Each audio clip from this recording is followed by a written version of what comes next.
यह कहानी हिंदुस्तान के उन दूर दराज इलाकों की हकीकत बयां करती है जहां आज भी करोड़ों महिलाएं समाज और बिरादरी की इज्जत के नाम पर खामोशी से कष्ट झेल रही हैं। चाहे वो माँ हो, बेटी हो या बहू, इससे कोई फर्क नहीं पड़ता कि वो किस जाति या वर्ग से आती हैं। इस अनुशासित और कठोर समाज में हर महिला की स्थिति एक जैसी ही है। ये सभी उस पितृसत्तात्मक सोच की बेड़ियों में जकड़ी हैं जहां झूठी शान और दकियानूसी रीति रिवाजों को बचाने के लिए इंसानियत को भी शर्मसार कर दिया जाता है। लेकिन कभी कभी इसी बंजर और पिछड़े समाज की कोख से कुछ ऐसी निर्भीक महिलाएं जन्म लेती हैं जो लोक लाज का ठीकरा अपने सिर पर फोड़ने से इनकार कर देती हैं।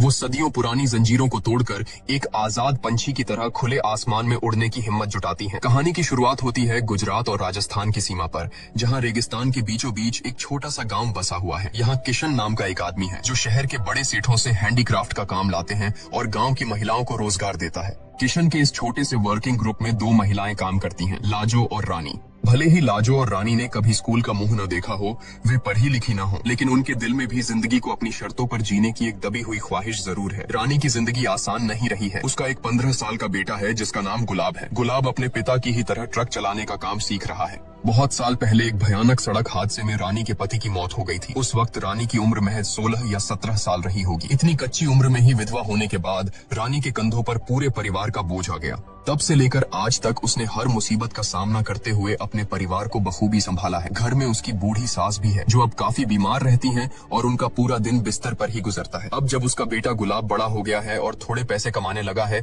तो रानी को एक नई चिंता सताने लगी है। उसने गुलाब के लिए एक लड़की देख रखी है। रानी का मानना है कि गुलाब अभी नादान है और गलत संगत में पड़ सकता है, लेकिन अगर उसकी शादी हो गई, जिम्मेदारियां सिर पर आएंगी तो शायद वह अपने दोस्तों के साथ आवारागर्दी करना छोड़ देगा। रानी अपनी सहेलियों के साथ दूसरे गांव जाती है ताकि अपने बेटे गुलाब की शादी की बात पक्की कर सके। रास्ते भर गुलाब फोन पर यही जानने की कोशिश करता रहता है कि लड़की दिखने में कैसी है। लड़की का नाम जानकी है, उम्र लगभग 14 साल। यह साफ तौर पर एक बाल विवाह है, लेकिन रानी या उसके साथ आई किसी भी औरत के मन में जरा सी भी झिझक नहीं है। उनके लिए यह सब बिल्कुल सामान्य है। आखिर उनकी अपनी शादियां भी तो इसी उम्र में हुई थीं। जिस व्यवस्था में वे पली बढ़ी हैं, वहां सवाल पूछना कभी सिखाया ही नहीं गया। 3 लाख रुपए नकद देने की शर्त पर रानी जानकी की शादी अपने बेटे गुलाब से तय कर लेती है। इस खुले सौदे को भी ईश्वर का नाम लेकर पूरा किया जाता है, क्योंकि वहाँ माना जाता है कि जोड़ी तो भगवान ही बनाते हैं, इंसान तो बस रस्म निभाते हैं। जब रानी वापस अपने गांव लौटती है तो वहाँ एक पंचायत बैठी हुई है। वजह यह है कि एक लड़की अपने ससुराल से भागकर मायके आ गई है।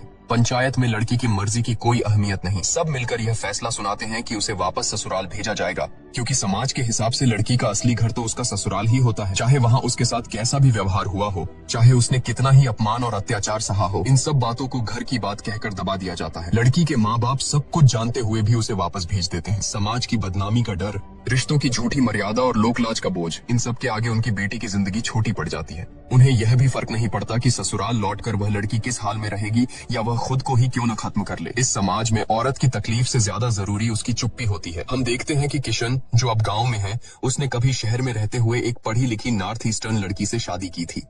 जब पिछले बरस गंगा को हम जाया था, खुदकुशी कर ली उन्हें। वक्त बदल चुका से कीमा भाई, हमें भी बदलना चाहिए, नहीं तो पीछे रह जाएंगे। मुंह गोरे किसान, पंचायती के मामला में मत पड़। वो पहले ही बिरादरी की बहुत इज्जत कर चुके हैं। वो बाहर से वो लाके रोज फटफटिया में लेके घूमता फिरता है उस विदेशी को।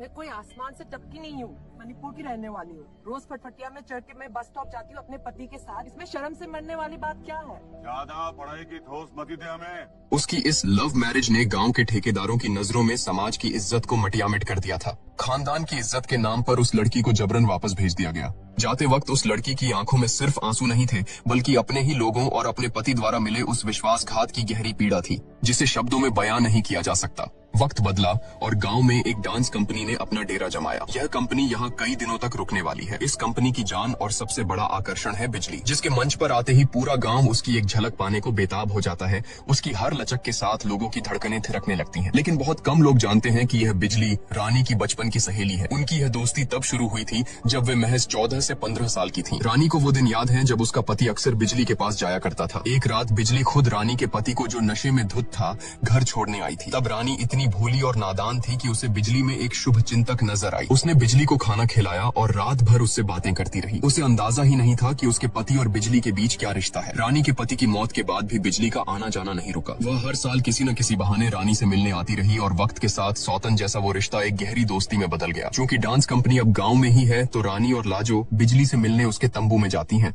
वहाँ बिजली उन्हें अपनी जिंदगी के वो पन्ने खोलकर दिखाती है जो दुनिया से छिपे हैं। मुझे ना वहाँ एक आदमी मिला, उसने ना मुझे सपने देखना सिखाया, रात भर सारा चांद की सैर कराई, सारा बदन अभी तक तप रहा है, ये उसकी लंबी लंबी उंगलियां ऐसी ऐसी जगह बटन दबाए उसने की। बिजली के तंबू से लौटते वक्त शाम घिर आती है, तभी रानी का फोन बजता है। यह एक रॉन्ग नंबर है। पिछले कुछ दिनों से इस नंबर से रानी को अक्सर फोन आते हैं। फोन के उस पार कोई है जो उससे बेहद अश्लील और गंदे अंदाज में बातें करता है। बार बार फोन करता से, ऐसी ऐसी बातें करता से, गुलाबो ई गुलाबो ऊ, लाल हो रही तू। सालों बाद उसे सिर्फ एक विधवा, एक माँ या एक बहू होने का नहीं बल्कि एक लड़की होने का एहसास हुआ है। दूसरी तरफ रानी की सहेली लाजो की जिंदगी नर्क बन चुकी है। उसका पति उसे रोज सिर्फ इसलिए ताने देता है और पीटता है क्योंकि वह माँ नहीं बन सकती। बांझ होने का ठप्पा और बेवजह की मार पिटाई अब लाजो की रोजमर्रा की जिंदगी का हिस्सा बन गई है। कुछ दिनों बाद रानी के बेटे गुलाब की शादी हो जाती है, लेकिन जब रानी अपनी नई बहू जानकी को लेने जाती है तो उसके पैरों तले जमीन खिसक जाती है।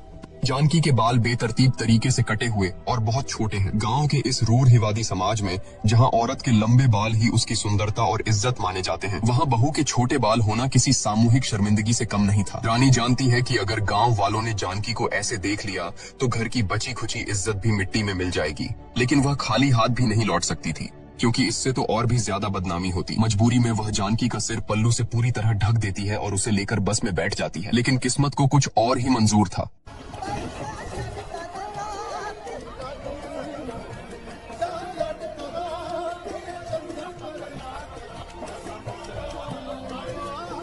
घर पहुंचते ही कोहराम मच जाता है। गुलाब अपनी माँ पर भड़क उठता है। वह चिल्लाता है कि रानी ने जानबूझकर उसके लिए ऐसी दोषपूर्ण लड़की ढूंढी है ताकि समाज में उसकी नाक कट जाए। मुसीबत यहीं खत्म नहीं होती। शादी वाले दिन ही गुलाब की दादी की मौत हो जाती है। गांव वाले बातें बनाने लगते हैं कि नई बहू के कटे बाल और अपशकुन देखकर बुढ़िया को सदमा लगा और वो मर गई। हालांकि सच यह था कि दादी इतनी बुजुर्ग और कमजोर थीं कि शादी की भागदौड़ और सफर की थकान झेल नहीं पाई और नींद में ही चल बसी। पर समाज को तो बस ताने मारने का एक बहाना चाहिए था। जैसे जैसे समय बीत रहा है, रानी को अपने बेटे गुलाब में अपने ही मरहूम पति की परछाई दिखने लगी है। बंद कमरे से जब बहू जानकी के साथ मारपीट और जोर जबरदस्ती की आवाजें आती हैं, तो रानी का कलेजा कांप उठता है। वह जानती है कि वहाँ क्या हो रहा है, क्योंकि उसने खुद बरसों यह सब सहा है। वो चीखें उससे सुनी नहीं जाती, इसलिए रातों को वह घर से निकलकर अपनी सहेली बिजली के तंबू में चली जाती है, जहाँ उसे थोड़ी शांति मिलती है। इस घुटन भरे माहौल के बीच किशन और उसकी पत्नी नोवी बदलाव की एक नई बयार है। किशन के यहाँ काम करने से गांव की औरतें न सिर्फ पैसा कमा रही हैं,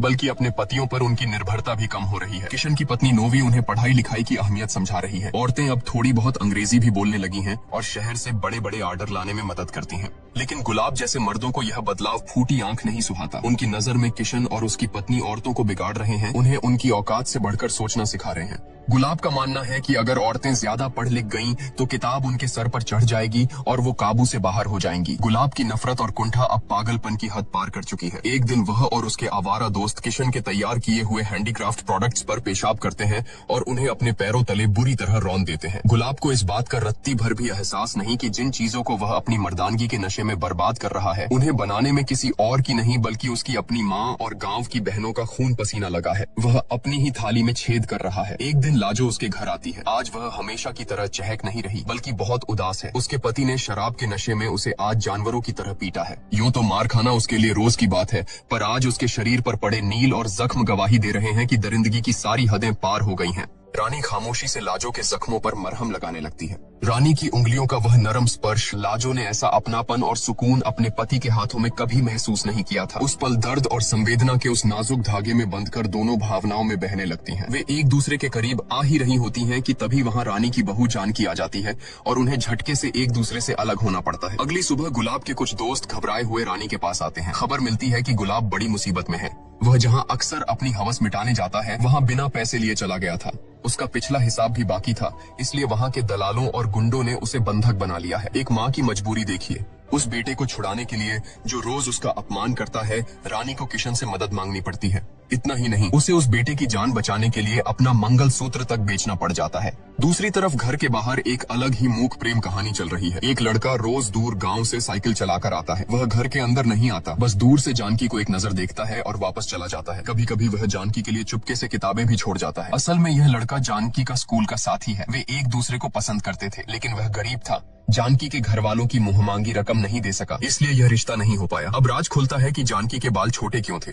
उसने फैशन के लिए नहीं बल्कि विद्रोह में अपनी शादी वाले दिन खुद अपने बाल काट लिए थे ताकि लड़के वाले उसे ठुकरा दें। पर अफसोस, समाज की जिद के आगे उसकी एक न चली। इधर रानी का बेटा गुलाब दिन ब दिन बदतर होता जा रहा है। वह अब पूरी तरह जानवर बन चुका है। वह वेश्याओं के पास जाता है, घर आकर जानकी को पीटता है और अपनी जिंदगी की हर परेशानी के लिए अपनी माँ को दोषी ठहराता है। रानी ने सोचा था कि बेटे की शादी कर देगी तो जिम्मेदारी के बोझ से वह सुधर जाएगा, उसकी अपनी जिंदगी थोड़ी आसान हो जाएगी। पर हुआ इसका ठीक उल्टा। आज जब वह जानकी की हालत देखती है तो उसे डर लगता है। जानकी का आज रानी के कल जैसा है। ऐसा लगता है जैसे जानकी का भविष्य भी रानी की ही तरह अंधेरों और आंसुओं में लिखा जा चुका है। एक दिन बिजली अपनी मोटर सवारी पर लाजो, रानी और रानी की बहू जानकी को बिठाकर गांव से दूर एक पुराने किले के खंडहरों में ले जाती है।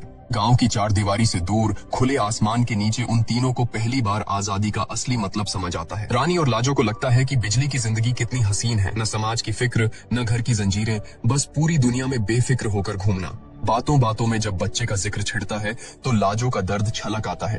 वह रुआं से होकर कहती है कि शायद मैं कभी माँ नहीं बन सकती, मैं बांझ हूँ। तभी बिजली एक ऐसी बात कहती है जिसने लाजो के होश उड़ा दिए। बिजली कहती है, जरूरी नहीं कि कमी तुझ में हो सकता है कि तेरा पति नपुंसक हो। लाजो हैरान रह जाती है। उसने आज तक कभी सुना ही नहीं था कि कोई मर्द भी बांझ हो सकता है। गाँव में तो औलाद न होने का सारा दोष सिर्फ औरत के सिर मढ़ा जाता है। बिजली सलाह देती है कि वे डॉक्टर के पास जा सकते हैं, लेकिन लाजो जानती है कि उसका पति और समाज कभी इसकी इजाजत नहीं देंगे। तब बिजली उसे एक दूसरा गुप्त रास्ता बताती है। एक बाबा है जो तुझे बच्चा दे सकता है। इसी सैर के दौरान बिजली रानी को एक कड़वा सच बताती है। बच्चा तो तेरा गुलाब भी नहीं रहा रानी। उस रात आया था मेरे पास नोटों की गड्डी लेके, मैंने भी गुलाब को कस के चट्टा दफा होने को कहा। पता है जब गुलाब पैदा हुआ था मैं वहीं पर थी। रानी की तभी नई नई शादी हुई थी, कुछ 14-15 साल की होगी। यह सुनकर रानी शर्म और दुख से गड़ जाती है। उसका बेटा इतना गिर चुका है कि वह अपनी माँ की सहेली को भी गंदी नजर से देखता है। वह अब उसके हाथ से पूरी तरह निकल चुका है। शाम को जब बिजली वापस अपने डेरे पर लौटती है तो उसे अपनी दुनिया हिलती हुई नजर आती है। डांस कंपनी के मालिक मिश्रा ने एक नई कम उम्र की लड़की को काम पर रख लिया है। इस धंधे का यही काला सच है। एक के बाद दूसरी, दूसरी के बाद तीसरी पुरानी लड़कियों को दूध में पड़ी मक्खी की तरह फेंक दिया जाता है। लेकिन इस अंधेरे में एक उम्मीद की किरण है राजू इसी कंपनी में काम करता है और बिजली का दीवाना है। वह बिजली से कहता है कि वह उसे लेकर भाग जाना चाहता है और उसे अपनी रानी बनाकर रखेगा। अगली रात बिजली छुपते छुपाते रानी और लाजो को लेकर उस बाबा के पास जाती है। योजना के मुताबिक लाजो उस बाबा की गुफा में अंधेरे में साड़ी उठाकर आंखें बंद करके लेट जाती है। उसके मन में डर है, संकोच है, लेकिन जैसे ही वह बाबा उसे छूता है लाजो की आंखों से आंसू बह निकलते हैं। क्यों? क्योंकि आज तक अपने पति के साथ उसने सिर्फ हवस और जानवर जैसा व्यवहार महसूस किया था, लेकिन उस बाबा का स्पर्श, उसमें एक ठहराव था, एक सम्मान था। बिजली ने सच ही कहा था, वह बाबा औरतों के लिए एक मायावी प्रेमी है। उस रात लाजो ने जाना कि प्यार और हवस के बीच क्या फर्क होता है। उसे पहली बार लगा कि वह सिर्फ एक शरीर नहीं, एक इंसान है। वह सचमुच कामदेव का कोई रूप लग रहा था। रानी को फिर से उसी रॉन्ग नंबर से कॉल आता है, लेकिन इस बार उस आदमी की आवाज में वो पहले वाली अश्लीलता नहीं है। वह रानी के सामने अपना दिल खोल कर रख देता है, अपना असली नाम, अपनी असली उम्र और अपने गहरे अकेलेपन का सच उसे बताता है। रानी ने पिछली बार गुस्से में उसे सब सच बता दिया था। मैं एक विधवा हूँ, एक बड़े बेटे की माँ हूँ और मेरी उम्र ढल रही है। अगर इसके बावजूद मुझसे बात करनी है तो कर। तब उस आदमी ने फोन काट दिया था, लेकिन आज वह सब कुछ जानते हुए भी फोन कर रहा है। उसने रानी के सच को स्वीकार कर लिया है। रानी के सूने जीवन में यह एक अजीब सी दस्तक है। उस रात तीनों सहेलियां गांव के एक सुनसान तालाब पर जाती हैं। वहाँ कपड़ों के साथ साथ अपनी सारी शर्म और बंदिशें उतारकर वे पानी में आजाद होकर नहाती हैं। वो कुछ पल उनकी जिंदगी के सबसे सुकून भरे पल होते हैं, लेकिन सुबह होते ही वही पुरानी बेड़ियां उनका इंतजार कर रही होती हैं। गांव लौटते ही आजादी का नशा उतर जाता है। रानी का बेटा गुलाब अब भी शहर के वेश्यालय में अपनी माँ की मेहनत की कमाई उड़ा रहा है। लाजो का पति अब भी उसे रोज बेरहमी से पीटता है। बिजली की डांस कंपनी में नई लड़की आ चुकी है जो धीरे धीरे उसका स्थान छीन रही है। एक दिन जानकी का पुराना प्रेमी फिर आता है। वह दरवाजे पर जानकी के लिए किताबें छोड़कर जा रहा होता है कि रानी की नजर उस पर पड़ जाती है। वह लद्दद्द का रानी को देखते ही भाग जाता है, लेकिन रानी देख लेती है कि कैसे जानकी दौड़कर उन किताबों को सीने से लगा लेती है। कुछ दिन बाद वह लड़का हिम्मत करके घर के दरवाजे तक आ जाता है। वह जानकी को अपने साथ भगा ले जाना चाहता है। उसने शहर में नौकरी ढूंढ ली है और एक नई दुनिया बसाना चाहता है, लेकिन रानी बीच में आ जाती है। पुलिस में रिपोर्ट लिखवानी पड़ेगी। देख क्या रहा से, भाग यहाँ से। इधर लाजो के लिए एक बहुत बड़ी खुशखबरी है। 1 महीना हो गया है, उसे उल्टियां शुरू हो चुकी हैं। वह गर्भवती है। बाबा का आशीर्वाद काम कर गया है। लेकिन 2 महीने बीत जाने के बाद भी वह अपने पति को यह खुशखबरी नहीं सुना पाई है। वह सही मौके की तलाश में है जब उसका पति अच्छे मूड में हो। आज भी उसने कोशिश की, लेकिन जवाब में पति ने उस पर खाना फेंक दिया और उसे धक्के देकर चला गया। खुशखबरी उसके गले में ही अटकी रह गई। रानी की मुसीबतें कम नहीं हो रही हैं। गुलाब की शादी के लिए उसने गांव के सूदखोर से जो 30,000 उधार लिए थे, उसकी एक भी किश्त वह पिछले 3 महीने से नहीं चुका पाई है। ब्याज पर ब्याज चढ़ता जा रहा है और कर्ज का यह बोझ उसे धीरे धीरे निगल रहा है। उधर बिजली को लगता है कि उसे सच्चा प्यार मिल गया है। उसके सहकर्मी राजू ने वादा किया है कि वह उसे इस नर्क से दूर ले जाएगा और अपनी रानी बनाकर रखेगा। रात के अंधेरे में वे बस स्टैंड पर मिलते हैं। राजू उसे अपने साथ दिल्ली ले जाने की बात करता है। चल भाग चलते हैं यार बिजली, दिल्ली साइड चलते हैं। मैं बिजनेस का सारा तामझाम संभाल लूंगा और तू पहले की तरह रानी बनकर रहेगी। सच में आग लगा देंगे मार्केट में। बिजली का वह सपना भी कांच की तरह टूटकर बिखर जाता है। उसे समझ आ जाता है कि राजू उसे प्यार नहीं करता। वह उसे इस नर्क से निकालने नहीं, बल्कि उसे दिल्ली ले जाकर उसका नया दल्ला बनना चाहता है।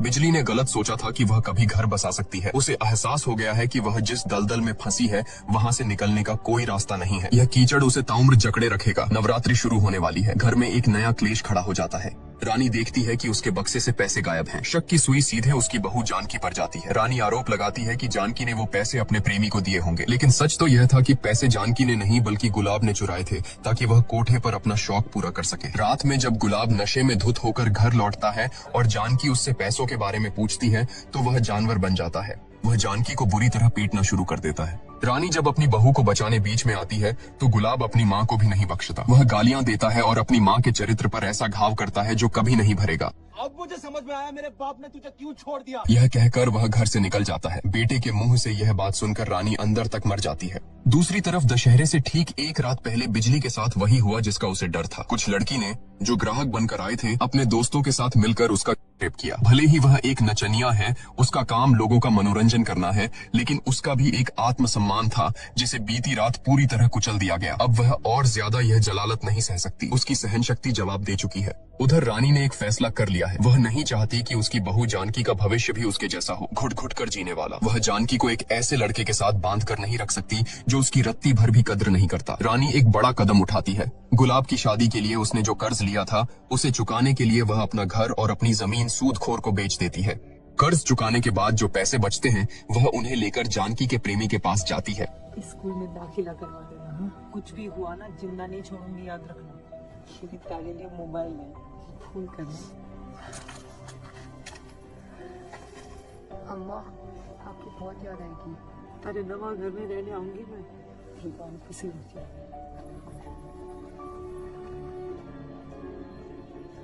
वक्त जानकी अपनी नई जिंदगी की शुरुआत करने के लिए अपने प्रेमी के साथ भाग जाती है। रानी ने अपना सब कुछ खोकर अपनी बहू को आजाद कर दिया है। आज रावण दहन का दिन है। बाहर बुराई के जलने की तैयारी हो रही है और इधर लाजो ने भी तय कर लिया है कि आज वह अपने इस डर को खत्म करेगी। मेरा पेट से सो। क्या हो गया? तू हमेशा यही तो चाहता था। किसका पाप मेरे गले में डाल दे। मेरा नहीं हो सकता। आज नहीं सो। बच्चे को तू अपना ले। पराए मर्द के साथ सोई ना, तब जाके वो बच्चा लगा। तू नहीं दे पाया। क्या असर मिला तू बांझ से। तभी रानी वहां पहुंच जाती है।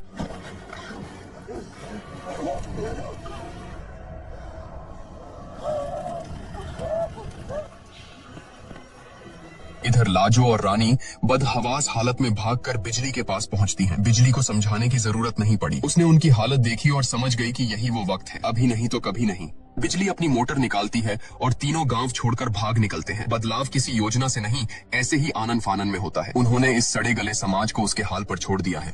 गांव पीछे छूट चुका है। आखिर में वे एक चौराहे पर खड़ी हैं। आगे कई रास्ते हैं। उन्हें नहीं पता कि मंजिल क्या है, लेकिन उन्हें इतना भरोसा है कि उनमें इतना हुनर और हौसला है कि वे कहीं भी अपनी दुनिया बसा लेंगी। दोस्तों, अंत में जब लाजो का अत्याचारी पति आग में जल रहा था, तो रानी और लाजो ने उसे नहीं बचाया। क्या आपको लगता है कि उनका यह फैसला सही था, या इंसानियत के नाते उन्हें उसे बचा लेना चाहिए था? कमेंट में अपनी राय जरूर लिखें और इसी तरह की फिल्मों का एक्सप्लेनेशन देखते रहने के लिए हमारे चैनल झटपट बॉलीवुड को जरूर सब्सक्राइब करें।